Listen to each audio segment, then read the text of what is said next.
You are now listening to the Salty Virgins Podcast.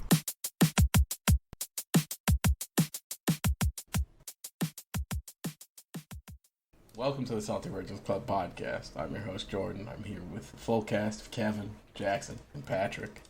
Kevin's getting a cat. Yeah, looking like it. Kayla's friend at work has one too many dogs. She has 2 pit bulls, and she's 2, like, I don't know, probably 50 to 70 pound pit bulls and 1 8-pound cat. So we're taking the little one off of her hands for a little bit. So we'll see how Lacey reacts to not being the only cat in the house now. I don't know. I'm sure she's gonna love that. She's gonna hate it. She's really good about striking respectful bargains right off the bat. You know, she's really like she'll lay down the law with the cat, and then hopefully nothing else happens beyond then. Because Lacey is the sweetest dog in the world, but also if you get in her space, that dog's fucking mean. So usually animals learn. so that's the hope. Otherwise, I don't know. Luna's gonna be happy. Luna likes cats. Luna always wants to play with cats, which was bad when my parents had 18-year-old cats. But yeah, now they only have one of those left, so it's a little bit more manageable. They're working them through the system. Rest in peace to the homies. Yeah, That cat's gonna slap the shit out of Luna. Oh yeah. Oh, I mean, probably. I think Luna's hoping for that. She's the cat's grown up with pit bulls, and Luna, when she was young, had a kitten friend that lived in the apartment that they would just like play. So she actively likes cats and wants to play with them. It's just like cats generally don't like playing with dogs. She's failed to realize that she found one of the few ones that does. But apparently this one also likes playing with dogs. So further ingraining the bad behavior for the future, but for the current living situation, it'll be fine. And then if it's not fine, I'm just gonna say, hey, I can't take your cat. I'm sorry, because I'm not friends with this girl. I would say Kayla's friends with this girl by the loosest of definitions. This is a coworker she likes, and Kayla's really nice. That sounds about right. Yeah. I mean, I don't know the girl. Kayla says she's good people, but I've never met her, so I'm assuming that we don't really know her that well. But I'll take the cat. It's real cute. It's a gray little kitty. Her name is Luna as well, though, which is going to pose some problems. Oh, God. She's also apparently a cat that if you yell her name, she comes running to you. Huh. Which will be useful until, at all times, I have just too many animals running. Because Lacey runs to me no matter what I say out loud. Luna, it's really a guess whether she's going to hear me decide to come near me. So it's just going to be I'm just going to be yelling at all times in this house, getting the wrong animal to run to me. It's going to be great. Practice for kids. Yeah. Maybe. I don't know. But yeah, I'll be a 2-dog, 1-cat household soon. It'll be fine. Are you gonna change your Instagram handle to that, or No, I'm kind of excited. I like 2 cats, kids, 3 man. cats? I really like cats. So I also like cats. I'm excited for you to have a cat as well. I hate cats. Actually, I like cats. I cannot touch them or be around them. Yeah, you're allergic to cats. That's different. There's not liking cats. Like, cats kill me. Literally kill I me. like the idea of cats. Sure. the one thing, you know what? I was asking all these questions about the cat when Kayla, told me. Cat's 3, well behaved, grew up with pit bull. I was like, damn, okay, this is pretty ideal. I forgot to ask about the cat's political ideologies, which that was a big miss on my part. Yep. Should have learned my lesson from Jackson. Yeah. Because apparently the QAnons breed the biggest male cats that have ever graced this earth. Listen, they have to be alpha males. They can't breed cucks, don't you understand? I'm pretty sure Binks was texting Clarence Thomas's wife. Yikes. Okay, what was the Clarence Thomas wife thing? Because I did not talk about the Clarence Thomas thing to not ruin the juju, which didn't work anyway. God damn it. But No. what was the... I saw a tweet about Clarence Thomas' wife, and then I just didn't investigate. So she is using... Well, she has been, not just is, but she is using her husband's political capital to further herself in spaces where she might garner some favor or get a position or something like that. Isn't that the politics deal? Well, yes, but you're not supposed to do that with judges because they're supposed to be impartial. Once again, Jordan. Listen, The I word didn't supposed say... to. Come on. Listen, I didn't say it was right. I didn't say it was wrong. I just said supposed to. So, in that, she was in a group chat or something where she was texting some Republican somebody that the election was stolen and blah, blah, blah, and the Democrats being elected is the worst thing for America, or whatever. It is the worst thing for America, but not in the way that they think. Yeah. So, it was one of those things where she was just being alarmist, but she shouldn't have been in the text threads in the first place, because she shouldn't be interacting with those people. You see? Yeah, that wasn't as exciting as I thought. And I mean, it's she's very heinous, concerned. terrible, terrible shit, but it's fucking, I mean, what is that? What else is stories new? a day? Like, that, come on. Yeah. That doesn't even move the needle anymore. Yeah, Sad to and she's say, very- but... She's very concerned about the shadow government and who's a part of it. When in reality, She is doing shit. If there was a shadow government, her and Clarence Thomas would be a part of the shadow government. Yeah, the Right. the politicians and their family members that continue to talk about a supposed shadow government, not realizing that if there were Especially to one be a of the shadow highest government, tier members in one of the most important positions in the United States government, a Supreme Court justice. He's there for life. Right. What that if would they be also? What would that'd they be where know? I'd start the shadow government. Actually, Right. You lock that in for life? Are you kidding me? But also, like, the thing about all of the political conspiracy theories is, like, they're so insane, but, like, if you looked at the truth, you'd be like, huh, this actually makes sense. Like, the FBI and the CIA overthrowing democratically elected governments. Destabilization of countries for our own personal and political gain.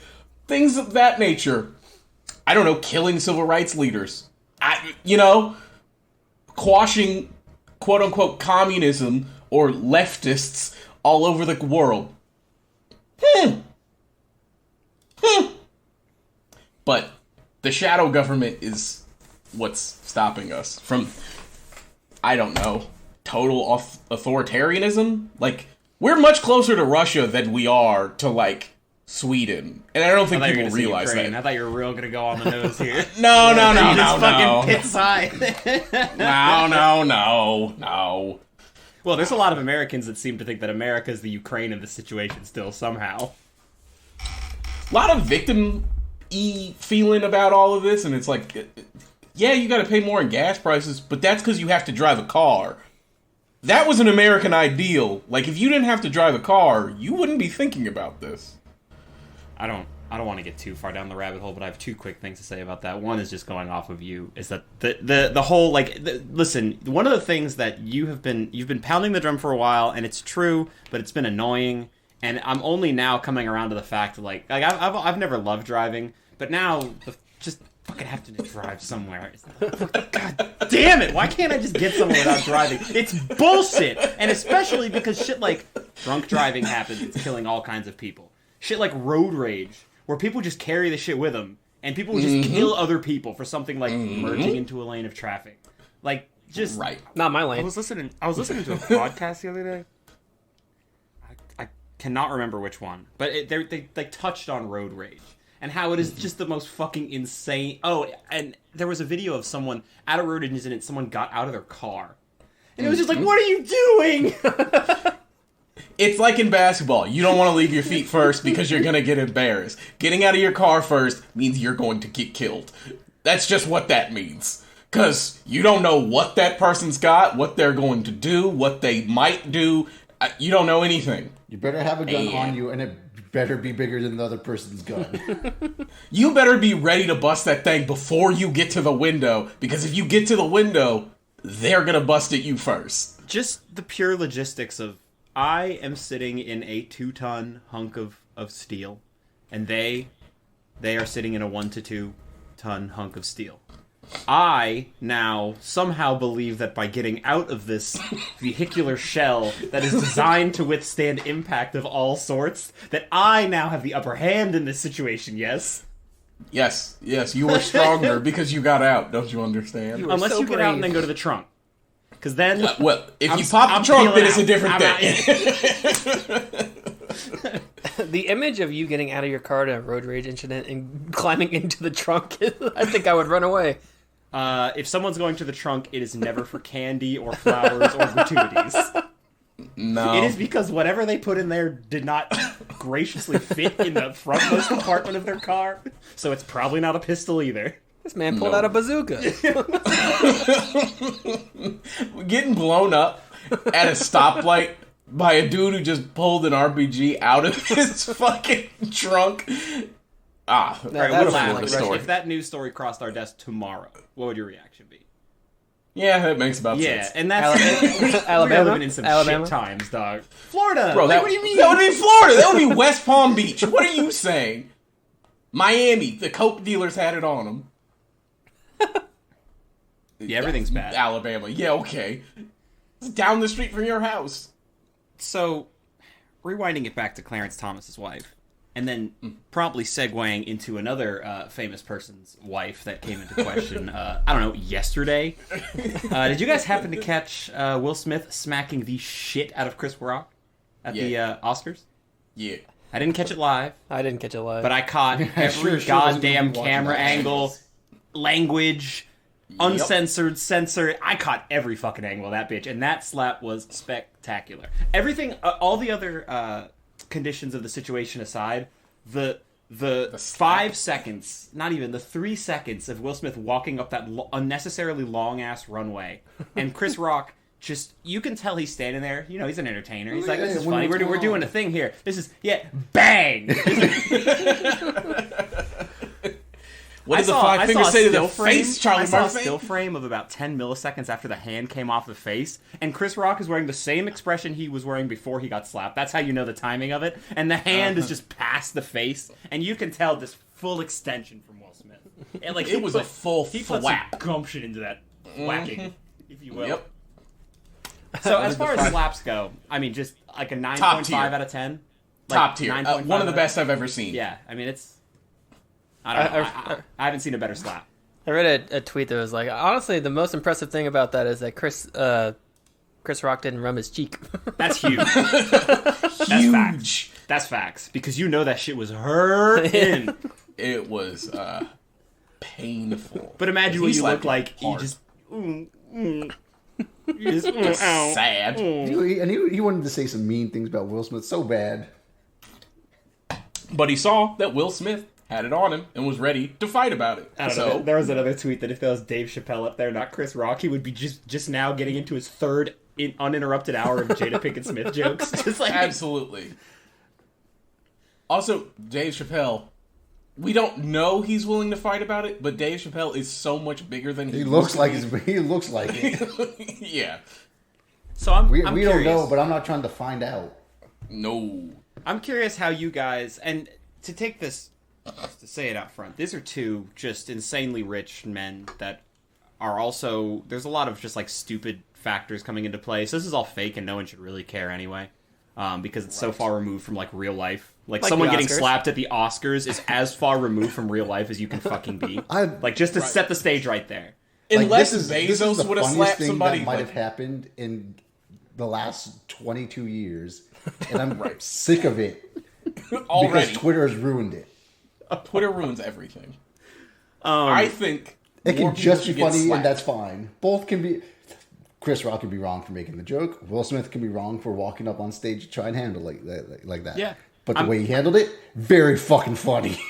Absolutely the funniest route. And I think that's why I asked the question. I think that hits the nail right on the head, right? It's because I've, you've seen, I went on Twitter for about 10 minutes today, so I've seen all the angles of arguments of people saying it's assault, of people saying that the complete opposite side, that Will should be commended, whatever. Pretty much exclusively white people say it's assault, by the way. Yeah, white people are cops. Shocking. It's very funny because I think what you said is exactly right, Jackson, where it's like, both people can hold some wrong in this situation, and I don't know, it's, people feel differently about comedy and the bounds of it and whatever, and I honestly don't really give a shit. But it is just objectively way funnier to me that Will Smith originally laughed at the joke at his wife's expense that Chris Rock made, which I don't even know. I didn't even fucking, like, I know I saw the video of Will Smith laughing at it, seeing Jada, and then being like, fuck this fucking guy, and just like charge up on stage, you know what, I think credit for, outside of the whole cucking thing, just from like a man-woman relationship, I think that's, credit. Also, slapping someone in the face is just so fucking funny. I wish it would happen more often on live television. Yeah. I'm all in on more public slappings. Ooh, yeah. Dragonfly Jones, I think, had the best takes of all today about that, because he was like, outside of everything, a lot of people before this day that I've now come to realize lived in a world where you thought that you probably just couldn't get slapped at any given moment. And I would say that that's the wrong take. Yeah, no, that's my thing. That's my whole takeaway. Like, one, you're not gonna slap me in front of Miss Kravitz like that. That's just not gonna happen. You're gonna have to put me down. Like Old Yeller. Like Old Yeller. Shout out to Zach Fox. That was such a good tweet. He had like 4 like perfect tweets in a row. He's the best tweeter of all time. Like, sorry, Trill. Zach Fox is the best tweeter of all time. Second, like, I think more people just need to be slapped for things that they say. Like, I just think as a more general people need premise. to be slapped earlier in their lives. Absolutely. I'm not saying we should bring bullying back, but I think we should bring shaming for stupid don't worry, it doesn't have ideas. to come back. It never left. Yeah. Well, they made it mean. Like, kids were killing themselves for a while. That wasn't fun. Like, that's not fun for anybody. But I think you should be able to say that your forehead looks like a toaster and laugh about that. Like, I think that should happen more often. The drawing that line with still emotionally evolving children is very hard to do. But I see where you're coming from, where it's like that line of like, okay, we got into some emotional, like real emotional bullying. It was a strong trend, still is, and it's like, that's too much. That's messing up people's psyches for life. And there's ways that like being made fun of for appearances can mess up your psyche for life, and there's ways to deal with that, and that's a whole other conversation. But I would say that more often than not, getting made fun of when you're younger, and you learn real quick. You learn real quick that the only way to fucking deal with that shit is to, one, be so goddamn funny and so quick-witted, which if you can do it, then props to you. I think all of us show flashes of that, but I don't think any of us are that, like, tried and true, 100% we get made fun of, you're always coming back with a clapback. There's people that are like it, and it's very impressive. But the other way is to just laugh. Make jokes at yourself and laugh and see the humor in it rather than taking it personally. And then if it gets to a point, obviously there's things to handle, but I think you tend to learn that pretty quick. Or not pretty, I guess everyone's experiences are different, but it's something that, like, I think a lot of people learn from kind of, like, good-natured ribbing, and I think there's that line where we either go from there's, like, way too much bullying, and then there's, like, you cannot say anything mean about anybody ever, and it's like, man, there's a happy medium in there somewhere. It's just really hard to find. But overall, especially with slappings, I'm in. In on slappings. Open hand? I mean, that's the thing. You gotta credit Will Smith. He at least opened the hand because he loves him, I don't know if you could say that, but I understand your point. You keep the hand open because you love them. And that's really what I think we all learned today. Yes, thank you. Which one? Juno. Juno. Thank you, Juno. There were some incredible tweets afterwards, though. Like, man, Jada's gonna let Will watch so hard tonight or something like that. Yeah. Oh, all the extracurriculars for this situation make it the most asinine thing in the world. Yeah. He was just like, y'all not finna punk me like this again.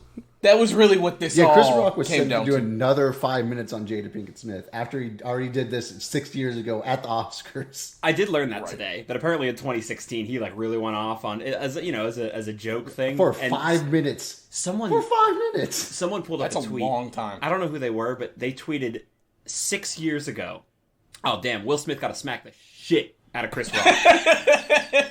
And then fucking yesterday, that guy was like, today is my day.